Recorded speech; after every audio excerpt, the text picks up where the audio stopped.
आज पूरे देश ने रफाल लड़ाकू विमानों का स्वागत किया और रफाल के भारत आने की तस्वीरें देखकर पूरा देश आज गर्व महसूस कर रहा है।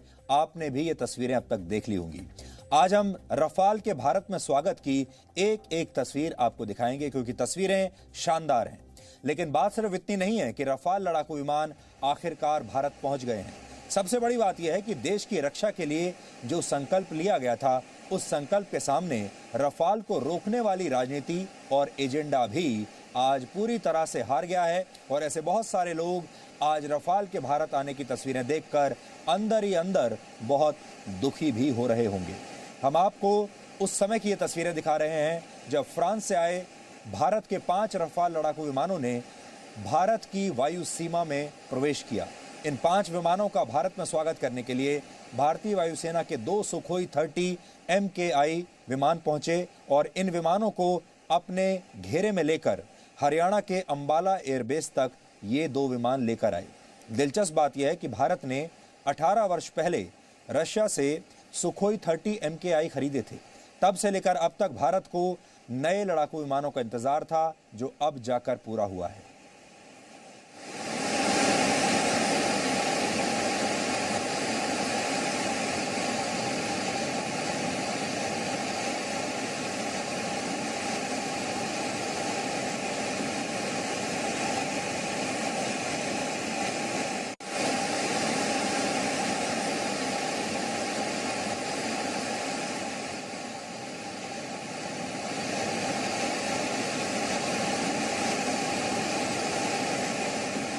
ये उस वक्त की तस्वीरें हैं जब रफाल विमान भारत की वायु सीमा में इन्होंने प्रवेश किया है, भारत के आकाश में इन्होंने प्रवेश किया है। और अब आपको उस समय की तस्वीरें दिखाते हैं जब रफाल विमान अंबाला एयरबेस पर उतरे।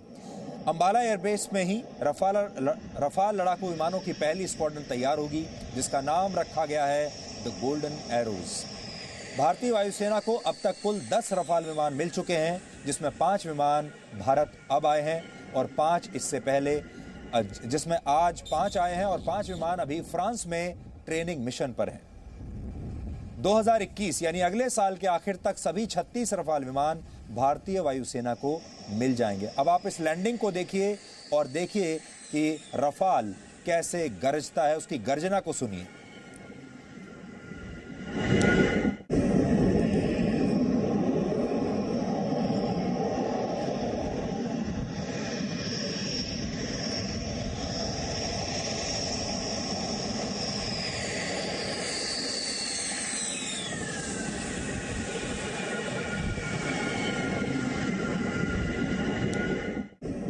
और रफाल की इस गर्जना को सुनकर पूरा देश आज उत्साहित है और आज रक्षा के मामले में भारत में एक नए युग की शुरुआत हुई है।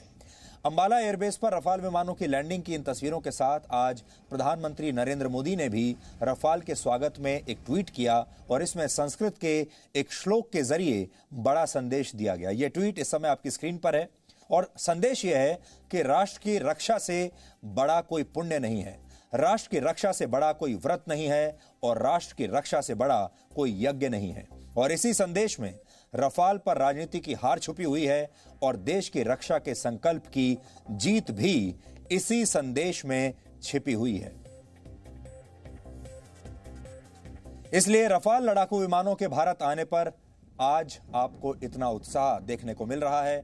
आपको याद होगा, इस देश में कुछ लोग ऐसे थे जिन्होंने रफाल को भारत आने से रोकने के लिए पूरी ताकत लगा दी थी। हमारे देश में एक ये बहुत बड़ा राजनीतिक मुद्दा बना था। इस मुद्दे पर चुनाव लड़ा गया था, पिछले लोकसभा का चुनाव, और उस चुनाव का नतीजा क्या था आपने देख लिया। और देश के लोगों ने अपने फैसले में क्या बताया था वो भी आपने देख लिया था। देश के लोगों ने वोट के जरिए जो फैसला दिया था वो ये था कि हम रफाल को इस तरह भारत के हवाई अड्डे पर, हवाई पट्टी पर उतरते हुए देखना चाहते हैं। और भारत के लोगों ने जिस मुद्दे पर 2019 में अपना वोट डाला था, वो बात आज पूरी हो गई, वो वादा आज पूरा हो गया। रफाल भारत में लैंड कर गया। ये बात सही है कि भारत ने लड़ाकू विमान पहले भी खरीदे हैं, लेकिन जिस तरह की राजनीति रफाल पर पिछले कुछ वर्षों में हुई है, जिस तरह से इसे इतना बड़ा चुनावी मुद्दा बनाकर सीधे प्रधानमंत्री पर व्यक्तिगत आरोप लगाए गए थे, उसमें रफाल विमानों को लेकर लोगों की दिलचस्पी उसकी वजह से बहुत बढ़ गई थी और यही आज दिखाई दे रहा है। अंबाला में आज लोग अपने घरों की छत पर खड़े होकर रफाल का इंतजार कर रहे थे और अपने मोबाइल फोन के कैमरे से रफाल के वीडियो बना रहे थे। आज वो तस्वीरें भी हम आपको दिखाना चाहते हैं।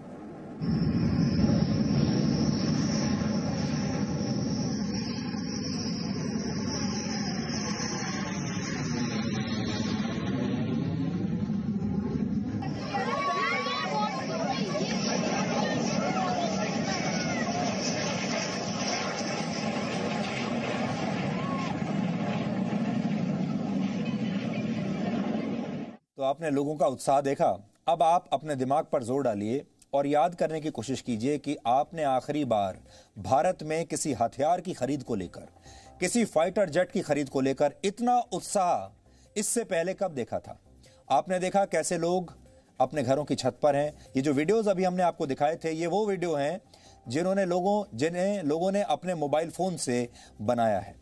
ये वो वीडियोस हैं जिस आत्मविश्वास के साथ ये पायलट विमान से उतरकर आए, वो आत्मविश्वास आज हम सबको गर्व से भर देता है। आपने रफाल विमानों की तस्वीरें देखी, अब उन जाबाज पायलटों की तस्वीरें भी आप देखिए जो इन विमानों को फ्रांस से अंबाला तक लेकर आए हैं। वायुसेना के इन फाइटर पायलट्स के स्वागत के लिए वहां पर खुद भारतीय वायुसेना के प्रमुख air chief marshal RKS Bhadauria मौजूद थे। वायुसेना प्रमुख खुद एक बेहतरीन फाइटर पायलट हैं और उन्हें 26 तरह के विमान और लड़ाकू विमान उड़ाने का अनुभव है। आज यह भी दिलचस्प बात देखने को मिली कि एक खास वर्ग के लोग जो अपनी राजनीति और अपने एजेंडे के लिए पिछले कुछ वर्षों में रफाल के नाम की रट लगा रहे थे, वही लोग आज ये कहकर दुखी हैं कि रफाल को इतना मीडिया कवरेज क्यों मिल रहा है। आज बहुत सारे लोग ये लिख रहे हैं, ये कह रहे हैं कि इसमें ऐसी क्या बड़ी बात हो गई, रफाल को इतना मीडिया कवरेज क्यों मिल रहा है, रफाल को लेकर देश की आम जनता इतनी उत्साहित क्यों है। लेकिन इन लोगों की परेशानी तो हमें समझ में आती है, क्योंकि ये पूरी ताकत लगाकर भी भारत में रफाल की इस उड़ान को रोक नहीं पाए। इसीलिए हम आज आपको ये कह रहे हैं कि ये भारत में एक नए युग की शुरुआत है। रक्षा के मामले में भी और राजनीति के मामले में भी ये एक नए युग की शुरुआत है। नकारात्मक राजनीति की ये बहुत बड़ी हार है। आज हमने रफाल के भारत में स्वागत और रफाल के अभिनंदन की एक तस्वीर का विश्लेषण किया है। सबसे पहले हम आपको यही रिपोर्ट दिखाते हैं और इसके बाद हम रफाल के सामरिक महत्व के बारे में आपको बताएंगे। May you touch the sky with glory. Happy landing.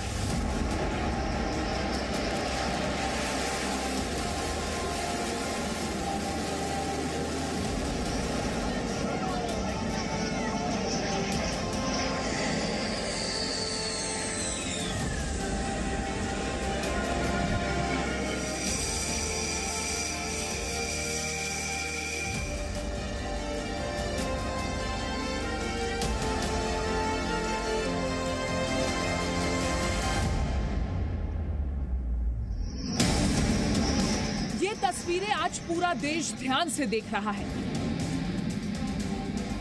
बार बार देख रहा है, क्योंकि इन तस्वीरों ने बहुत इंतजार करवाया है। 18 साल लगे हैं भारत को रफाल जैसा लड़ाकू विमान लाने में। 18 साल लगे हैं भारत की वायुसेना को नई मजबूती देने में। आज देश की रक्षा का एक व्रत पूरा हुआ है। इसलिए स्वागत भी ऐसा हुआ जो पहले कभी नहीं देखा गया। अबू धाबी से उड़कर जैसे ही 5 रफाल विमानों ने आज दोपहर भारत की वायु सीमा में प्रवेश किया, उनके स्वागत के लिए 2 सुखोई 30 MKI लड़ाकू विमान पहुंच गए। भारत के आसमान में आगे 5 रफाल विमान और विक्ट्री फॉर्मेशन में उनके साथ साथ चल रहे 2 सुखोई 30 MKI, ये आसमान में भारत के अजय होने का प्रतीक है। ये भी दिलचस्प है कि आखिरी बार यही सुखोई 30 MKI भारत ने रूस से खरीदे थे और 18 साल बाद अब फ्रांस से रफाल आया है।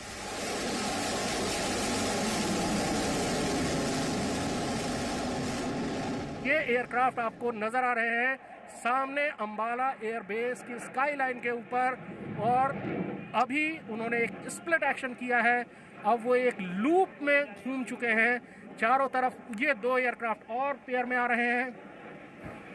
5 एयरक्राफ्ट इस समय अंबाला एयरबेस के ऊपर नजर आ रहे हैं।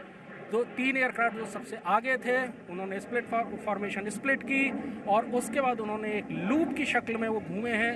उनके पीछे 2 एयरक्राफ्ट हैं जो इस समय हमारे सामने से निकलकर थोड़ी दूर चले गए हैं। जाहिर है कि ये उतरने की जल्दबाजी नहीं कर रहे हैं। उतरने से पहले ये शायद सबको दिखाना चाहते हैं, सबको ये जताना चाहते हैं कि रफाल एयरक्राफ्ट इस समय अंबाला एयरबेस पर आ चुके हैं।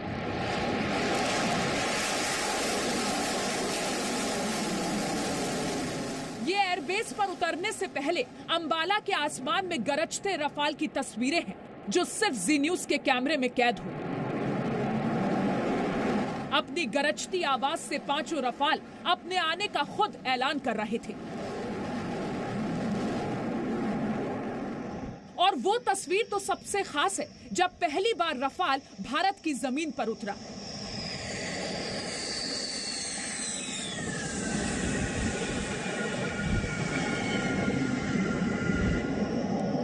इन्हीं तस्वीरों के साथ प्रधानमंत्री नरेंद्र मोदी ने रफाल का स्वागत करते हुए ट्वीट किया और संदेश यही था कि राष्ट्र की रक्षा से बड़ा ना कोई पुण्य है, ना कोई व्रत है और ना कोई यज्ञ है। ये एक गेम चेंजर ही नहीं है, एक फोर्स मल्टीप्लायर ही है इंडियन एयरफोर्स को। हमारी ताकत को ये एक रूप दे दिया है, दिशा दे दी है।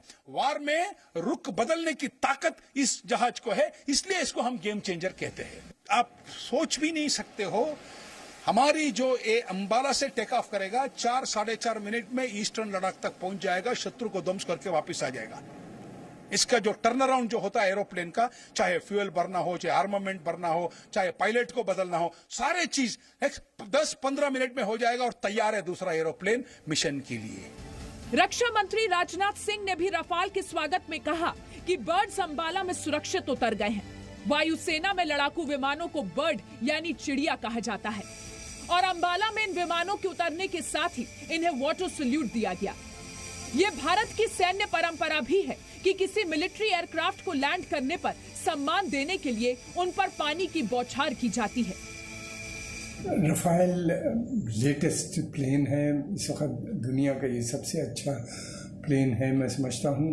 और फिर दूसरी बात ये कि ये जहाज़ जो है भारत के रिक्वायरमेंट के हिसाब से डेवलप किए गए हैं। रफाल के आने से मैं समझता हूँ दोनों पाकिस्तान और चाइना दोनों के लिए बड़ी चिंता का विषय हो गया। Indian naval warship Delta 63. Welcome to the Indian Ocean.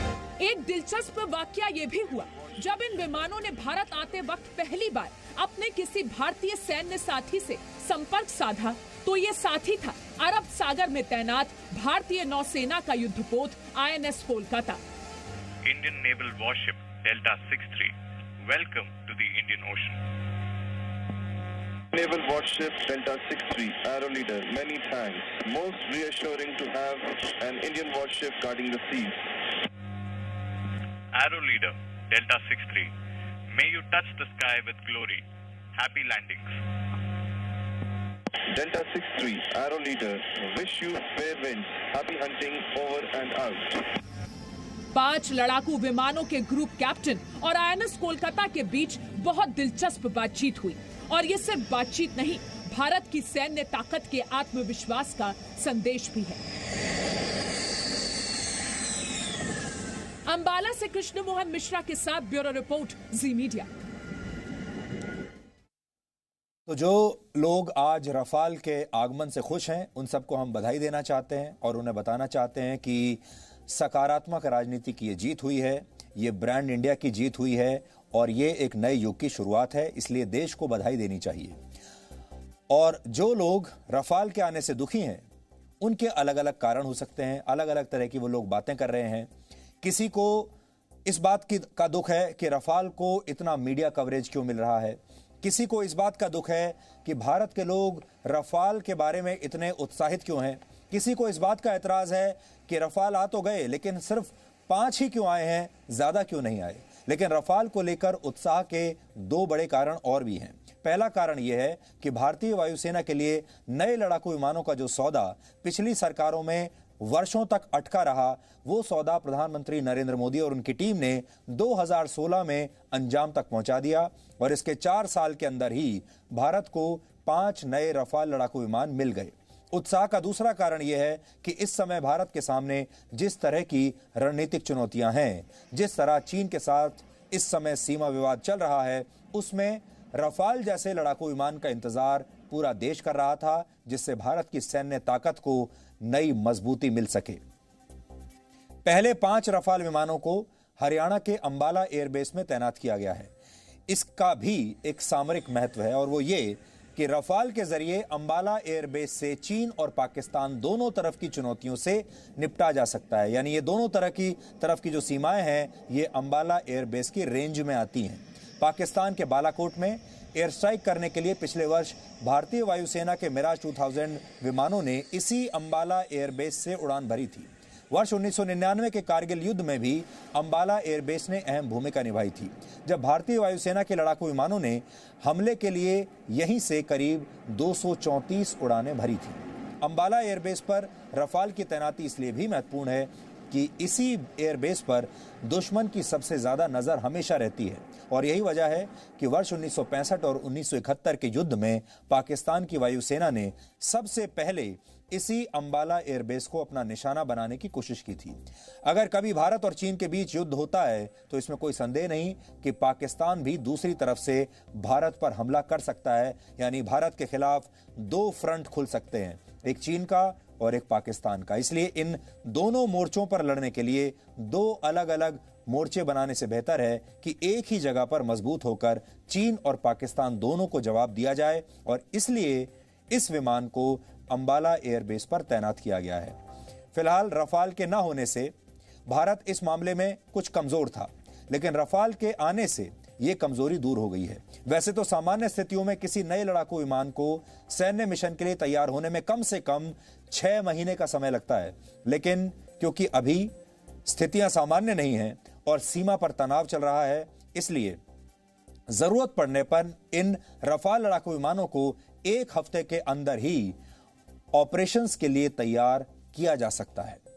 Rafale दूसरे भारतीय लड़ाकू विमानों से अलग क्यों है और क्यों यह चीन और पाकिस्तान को एक साथ टक्कर देने में सक्षम है, अब आपको यह समझाते हैं।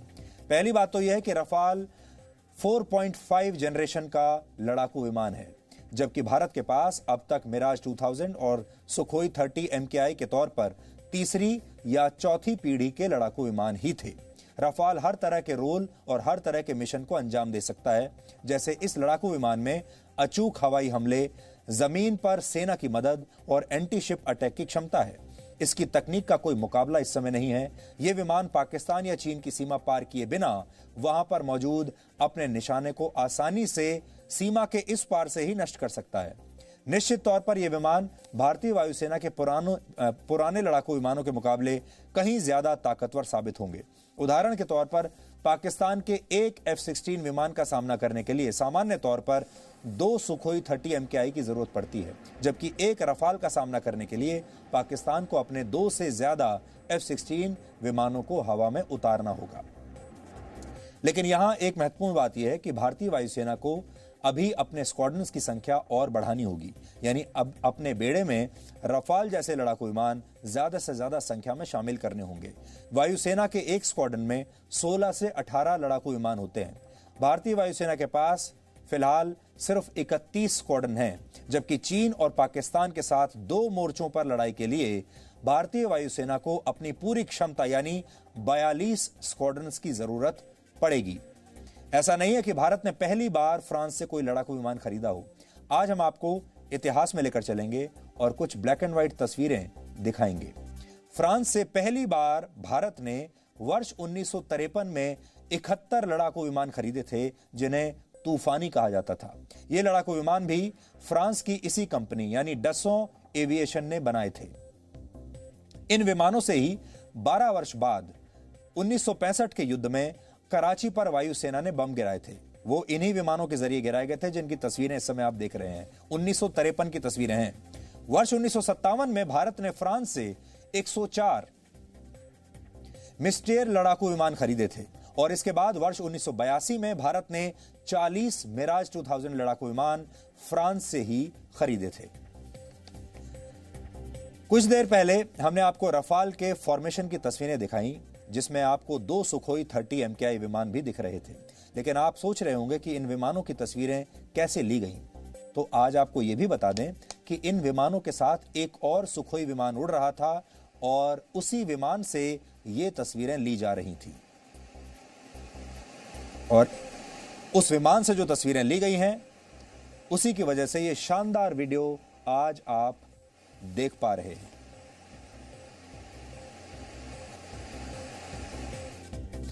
जीवन का चक्र कई बार बड़े दिलचस्प चीजें कर देता है। अक्सर ऐसा होता है कि आप किसी काम के परिणाम को तो याद रखते हैं, लेकिन यह भूल जाते हैं कि उसे पूरा करने का सपना आखिर किसने देखा था और उस सपने को पूरा करने की जो यात्रा थी वो किसने शुरू की थी। क्या आप जानते हैं कि रफाल डील के पीछे किसने सबसे महत्वपूर्ण भूमिका निभाई? रफाल डील में घातक हथियार भी शामिल हों, ये कैसे और किसकी वजह से संभव हो पाया? रफाल को भारतीय वायुसेना में शामिल करने का सपना पूर्व रक्षा मंत्री मनोहर पारिकर ने देखा था और आज अगर वो जीवित होते तो भारत में रफाल का आगमन देखकर बहुत खुश होते। इसलिए अब आपको रफाल डील में मनोहर पारिकर की भूमिका के बारे में भी जान लेना चाहिए। मनोहर पारिकर भारत के रक्षा मंत्री थे जिस समय रफाल के साथ ये डील साइन हुई थी। ये तस्वीरें आप देख सकते हैं, ये 2016 की तस्वीरें हैं। मनोहर पारिकर उस समय रक्षा मंत्री के तौर पर इस डील को साइन कर रहे थे और मनोहर पारिकर ने कभी ये सोचा नहीं होगा, शायद कल्पना नहीं की होगी कि इस डील को साइन करने के बाद जब पहली बार पहले 5 रफाल भारत में प्रवेश करेंगे तो ये देखने के लिए मनोहर पारिकर जीवित नहीं होंगे। 23 सितंबर 2016 को भारत और फ्रांस के बीच 36 रफाल विमानों को खरीदने का समझौता हुआ था और तत्कालीन रक्षा मंत्री मनोहर पारिकर ने भारत की तरफ से इस पर हस्ताक्षर किए थे। जो तस्वीरें अभी आपने देखी, इसी डील के दौरान ली गई तस्वीरें हैं। ऐसा कहा जाता है कि उन्होंने ही रफाल के साथ घातक मिसाइलों की खरीद के फैसले में एक महत्वपूर्ण भूमिका निभाई थी। इसलिए भारत को मिले रफाल दुनिया के सबसे घातक फाइटर जेट्स में से एक हैं। मनोहर पारिकर ने भारतीय वायुसेना को शक्तिशाली बनाने के लिए लगभग 4 वर्ष पहले यह समझौता किया। इसलिए आज 5 रफाल फाइटर जेट्स भारत पहुंच पाए हैं। इसलिए आज उन्हें भी याद करने का दिन है। Presenting B News app available on Google Play and App Store. Download it now.